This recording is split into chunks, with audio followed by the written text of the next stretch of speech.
123 last night. Durant, Harden combining for 138 points in their 2 games as teammates. And today for Brooklyn, Kyrie Irving practiced. And now all signs pointing to him playing Wednesday at Cleveland. J.A. Adande, Israel Gutierrez, Frank Isolo around the horn. Thank you for being here. Speaking to the media today, Kyrie said he just needed a pause. Does that adequately address everything with Brooklyn? Frank Isolo, first to you. Yeah, I think everyone had been waiting. 2 weeks ago, Kyrie played his last game, and he was phenomenal against the Utah Jazz. We haven't seen or heard from him since. He didn't really explain what his absence was, and my point has always been everyone else can play amateur psychiatrist and medical doctor, try to figure out what the problem was. But if I'm the Brooklyn Nets, this is what I know.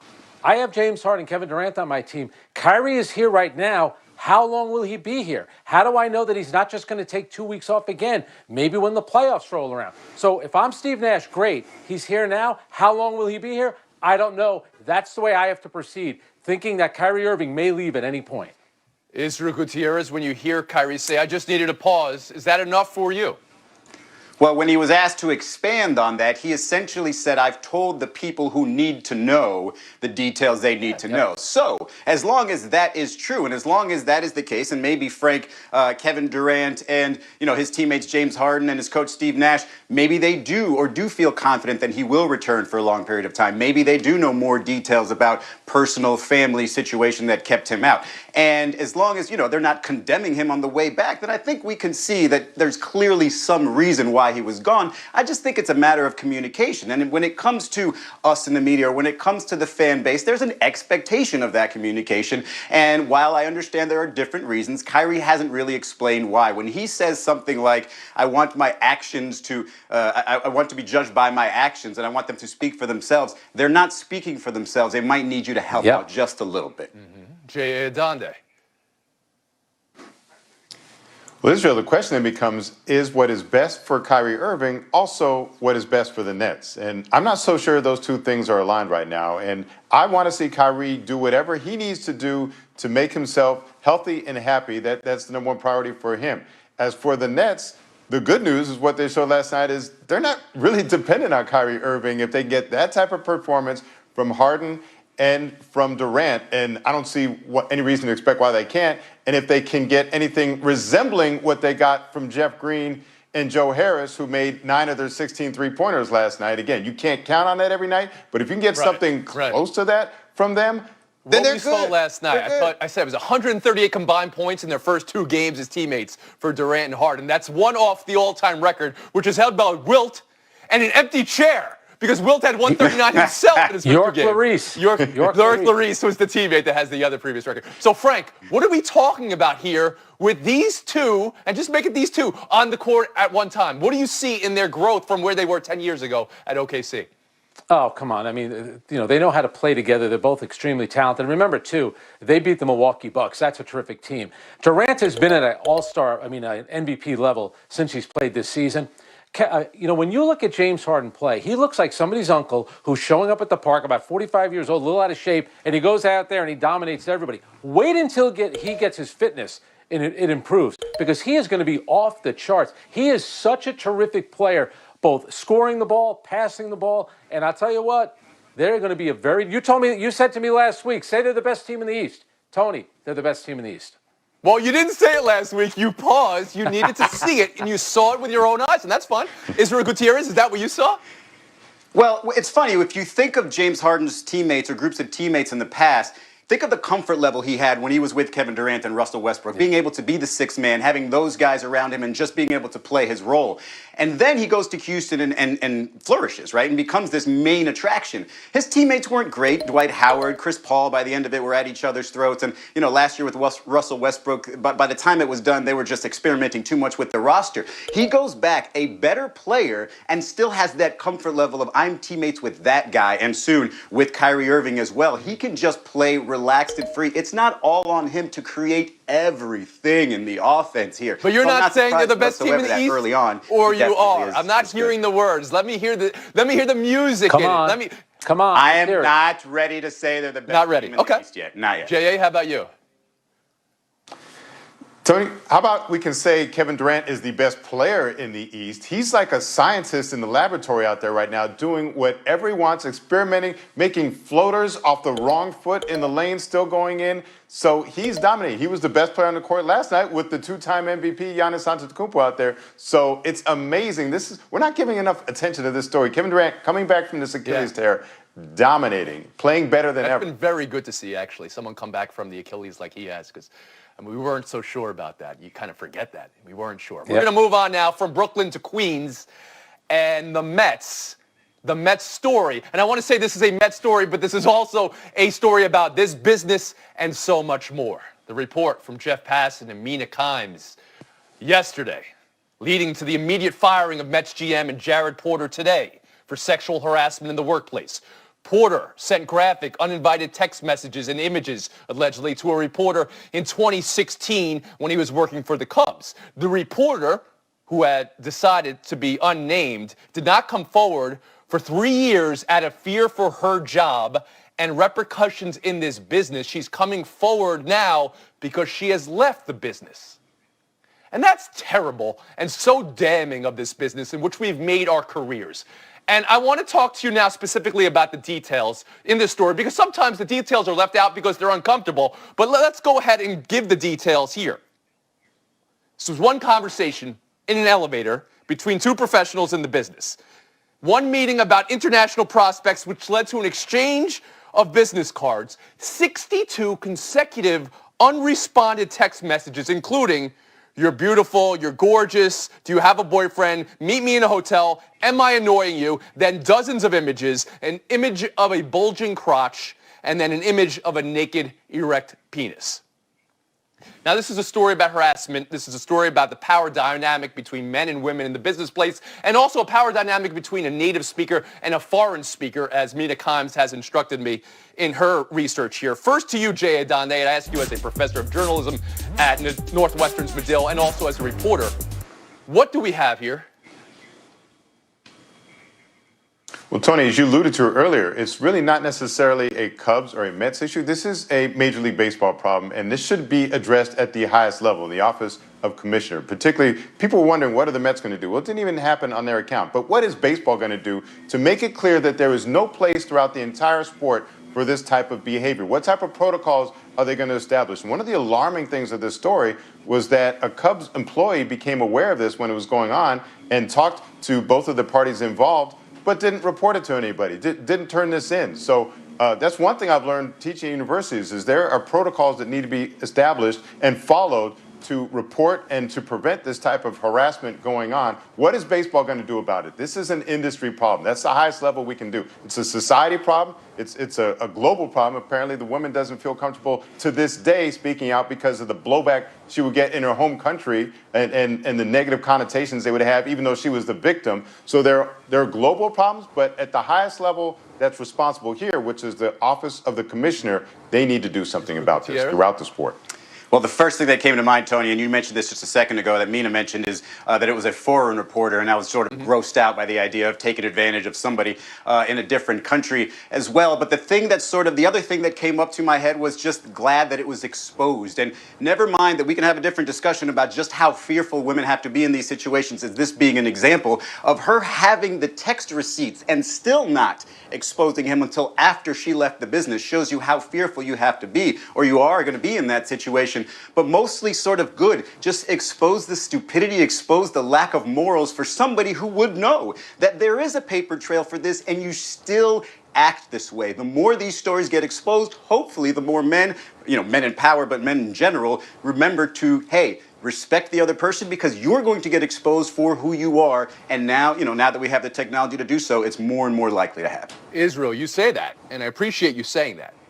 What part of you recognizes it took 3 years for this to come out, and it took somebody, this takes my breath away, leaving the business? That was the only way she was going to come forward with this.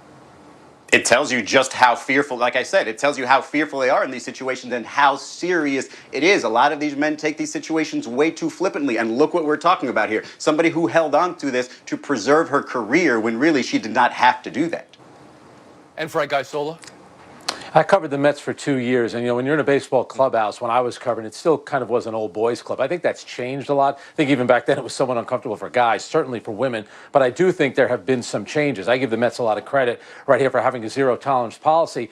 Jay brought up that the Cubs, they did have an employee that was aware of it, and you mentioned the commissioner's office. Right now, Theo Epstein, who was running the Chicago Cubs, he's serving as a special advisor to the commissioner of baseball. I'd be very interested to hear what baseball has to say about it. I would, the way this whole story went down, Tony, you're talking about 3 years, but from the time the story appeared until the Mets took action, that was about 12 hours. You want to talk about a quick news cycle. So I do think the attitudes, there's always going to be, an individual that has certain feelings and is going to do inappropriate things. But I think the reaction from the Mets and in baseball in general, I think that's a sign of progress. Okay. I want to sit in this for just a little bit. Sign of progress. How long do we get to celebrate, though? I think we need to sit in this for a second, because I thank you all for your thoughts, and I appreciate your thoughts. I think it's necessary for men to do a reckoning here. But it's also of the utmost importance that we hear the voices of women. And through world complications, I want to say this. Today, we couldn't go to our full roster of panelists for the show today. So that makes it very, very important for me to hear the experiences of some of the women on our show and some of the women beyond. So I'm going to read from them right now. I don't do this often on the show. I'm going to read from a script, so please bear with me. But Sarah Spain, of course, our own. The ceiling for women in this industry is higher than ever, but the basement is the same. Same sexual harassment, some same BS power dynamics that I was starting out. Britt Giroli of The Athletic. When Jared Porter got hired, many, many people lauded the Mets for his character and integrity. Let this be a lesson. Just because somebody returns your calls doesn't mean, doesn't confirm who their character is. Erica Block of SB Nation. It took Kim Eng 30 years to get the job Jared Porter had up until this morning. Nancy Armour, if you're asking why she didn't tell anyone, why didn't she come forward sooner, you're part of the problem. And there's one more, Amy K. Nelson. I mean, this is somebody I remember following in this business. 10 years ago, I remember putting together a list, somebody I'd like to see on Around the Horn. Maybe Amy K. Nelson could fit that role for us. She said this is part of the reason why she left the business 8 years ago. And here's the thing. She's doing incredible work wherever she is. I almost forgot she was in this business and being a sports reporter. And that's the thing that you never could bring back. The toothpaste that's out of the tube. All the voices that have been silenced, all the voices that have been lost because of what is systemic in this business and this culture. We're going to take a break here. We'll be back in Buy or Sell. The position that the Jets are in, both cap-wise and with Sam Darnold and with the number 2 pick and new coach Robert Saleh. What can they do for Watson? Could it be the match?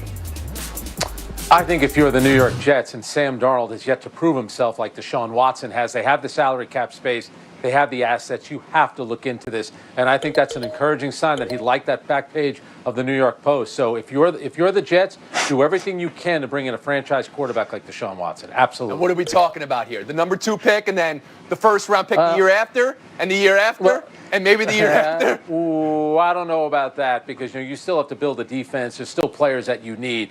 But I think the Jets clearly open for discussion right now. Israel Gutierrez? Look, I understand that you want out. I understand that this back page is an opportunity for you to create more of a mess. But do you really want to go from a mess of a franchise in the Houston Texans to this other mess of a franchise in New York? I mean, look, I know you want to get out, but I don't know if this is the way to go. You're basically giving up a bunch of draft picks and giving up some of your future, and you're not really surrounding him with a whole lot. If I'm Deshaun Watson, I don't know if Jets are top of my list. That's all I'm saying. Okay, but if you were the Jets, Deshaun Watson would be at the top of your list, potentially. Of course. Jay Adonde, how about you? Yeah, but Israel, it shows how bad the situation is in Houston if the Jets seem appealing to Deshaun Watson. It's not often that a franchise out-inepts the Jets, but that's what's happening here. And I don't want them to worry about their trove of draft picks. How many times have we seen the New York Jets are on the clock early in the draft, and what do they have to show for it? Nothing. Go get it's the not always one of the top gangrene quarterbacks in the league. Well, it Deshaun is Watson. fascinating. He's willing to What's potentially on the table for all these teams, right? Jacksonville at least might be thinking Trevor Lawrence or Deshaun Watson. The Jets are thinking Justin Fields, Sam Darnold, Zach Wilson, or Deshaun Watson. The Bears are thinking Deshaun Watson. There's one more team, Israel. I don't want to scoop you here, but off air you were saying it, roll tape. The Los Angeles Rams. Sean McVay was saying There it is. in his exit meetings, we're going to evaluate everything. We're going to look at everything. Well, that includes Jared Goff. So, Israel, could the Rams be in it for Watson? How'd you hear McVay's everything is being evaluated? I mean, why not? Why would you commit to Jared Goff if Deshaun Watson is clearly on the market out there? And whatever they have to offer, whether it be future draft picks, whether it be a nice player to throw into the mix, that would seem to be an appealing situation for Deshaun Watson. So if I'm Sean McVay and I'm frustrated because I'm the play caller, I'm the offensive creator, and my quarterback can't execute that, then yeah, I'm going to go looking for another guy. Oh, maybe one of the best ones in the league. So now let's think this one out. What would be more attractive for Houston? Would it be Jared Goff? Would it be Sam Darnold? Would it be Mitchell Trubisky? I mean, you're giving away draft picks, but you're going to be sending a quarterback in return. Jay Adonde, you have a view of it? Well, just from the Rams' perspective, I'm buying Sean McVay's ambivalence about Jared Goff, who's given plenty of opportunities, been given him plenty of money, and he's been mediocre. So I think it is time for the Rams to move in a different direction, especially while they still have this great defense led by Aaron Donald. Frank, were you shaking your head no here? You believe the Rams should hold on to Goff? No, I'm not saying that at all. And I think, Jared Goff's $100 million contract is guaranteed. His starting job isn't. But it's pretty remarkable. The guy did play in a Super Bowl, and a couple of weeks ago with a bad thumb, he came off the bench and beat Seattle on the road. Now it's like he's yesterday's news. I like what Sean McVay has done. You're telling everyone is on notice, except for Aaron Donald. So you would trade Goff for he is. You would trade Goff for Deshaun Watson, Goff and a lot of other things for Deshaun Watson if you're LA. Yes, that's what I. Yes, okay. I would.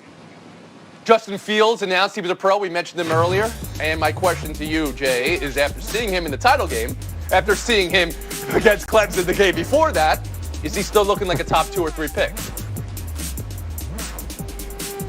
I think so, yeah. I saw him. I was watching when he played Northwestern in the Big Ten championship game. Didn't look so good then, but I learned my lesson because Dwayne Haskins looked great when he beat Northwestern for the Big Ten championship. Hasn't worked out so much in the NFL. So the lesson, don't pay attention to the Big Ten champion when you're projecting your quarterbacks. So I think Haskins is the top 10 pick. Yeah. Could the lesson also be don't draft Ohio State quarterbacks? Frank Isola, where are you? Yeah, you nailed it, Tony. Ohio State turns out a lot of great NFL players. They really haven't turned out quarterbacks. Is that unfair to Justin Fields? Absolutely it is. Absolutely. But I do know that game against Clemson, he took a big hit. He came back out there. He showed a lot of toughness and leadership. I'm not sure about top 2, top 3, but I think top 10 certainly. Israel? And it was such a difficult season for him as well. So for him to shine the way he did in that semifinal, I think was confirmation that he is definitely top of the draft type of pick. It really just depends on who's up there. Is it going to be Houston grabbing, that number 3 from Miami? And, will they have Tua and not need a draft a quarterback? It really just depends. Will BYU's quarterback sort of jump him? We don't know, but he'll be in the top 10 for sure. Oh, wow. So nice of you guys. So magnanimous to put him in the top 10. All you guys want Deshaun Watson, and you want to give up nothing for him. All you guys it's amazing. Jalen Ramsey. Frank, there. Frank, you wouldn't give up 3 first-round picks for Deshaun Watson. That's what I'm hearing. Okay. Hey, and by the way, the Jets did make the conference championship twice within the last 15 years. So let's stop about how terrible 15 years? Wait a second. Take some points off. Frank's going the wrong way. You're going to praise for 15 years?